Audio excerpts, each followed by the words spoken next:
Hi అండి, మీకోసం మంచి రెసిపీతో వచ్చా. అదేంటంటే సొరకాయ పప్పుచారు చేస్తున్నా.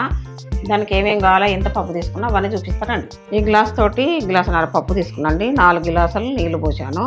కొద్దిగా పసుపు వేసుకోవాలండి, కొద్దిగా ఉప్పు వేసుకోవాలి, మళ్ళీ తర్వాత వేస్తా. తొందరగా ఉడుకుతుందండి. కొంచెం నూనె వేసుకోవాలి. ఇప్పుడు కుక్కర్కు మూత పెట్టేసేయాలి. స్టవ్ మీద పెట్టేసి 3 విజిల్ వస్తే చాలండి. ఆలోపు మనం సొరకాయ ముక్కలు కట్ చేసుకుందాం. ఒక సొరకాయ ముక్క చిన్నది తీసుకున్నాండి. ఇది ఇట్లా చిన్న కట్ చేసుకోవాలి. ఇలా ఒక చిన్న టమాటా, ఒక ఉల్లిపాయ, 4-5 పచ్చిమిరపకాయలు. ఆలోపు పప్పు ఉడకలోపు ఇవన్నీ కట్ చేసుకుందాం. పదండి చూద్దామండి. మూత తీసి పోయిందండి. ఇలా ఉడకబెట్టుకోవాలండి. కొంచెం బాగా మెత్తగా కాకుండా ఇట్లా కొంచెం ఒక్కలు చెక్కల్లాగా ఉడకబెట్టుకోవాలి. పప్పును పక్కన పెట్టిద్దామండి. తాలింపు గిన్నె పెట్టేసుకోవాలండి. 2 స్పూన్ల నూనె వేసుకోవాలి. నూనె వేడెక్కిందండి. తాలింపు గింజలు, అలాగే ఎల్లిపాయలు రమ్మలు బాగా కలుపుకోవాలండి. ఎల్లిపాయలు కొంచెం మంచిగా రంగు రావాలి. రంగు వస్తేనే పప్పు బాగుంటుంది.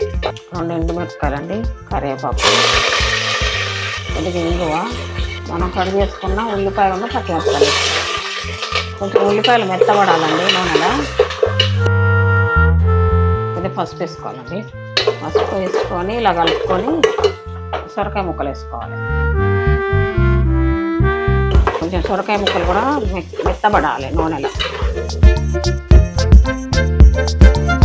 టమాటా కట్ చేసి పెట్టుకున్నాం కదండి, అది కూడా ఇందులో వేసేసి మనకు రుచికి సరిపడా ఉప్పు వేసుకోవాలి.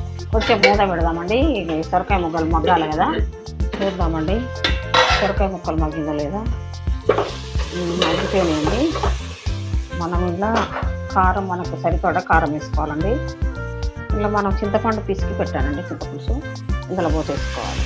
మనం ఉడకబెట్టుకున్నాం కదండి పప్పు, ఇందులో పోసేసుకోవాలి. ఒక 3-4 పొంగులు వస్తే సరిపోతుందండి. ఒక పొంగు వచ్చిందండి. ఇంక కొద్దిసేపు మరిగితే మన సొరకాయ పప్పుచారు రెడీ అయిపోయింది. పప్పుచారు రెడీ అయిపోయిందండి. లాస్ట్లో కొద్దిగా కొత్తిమీర వేసుకుందాము.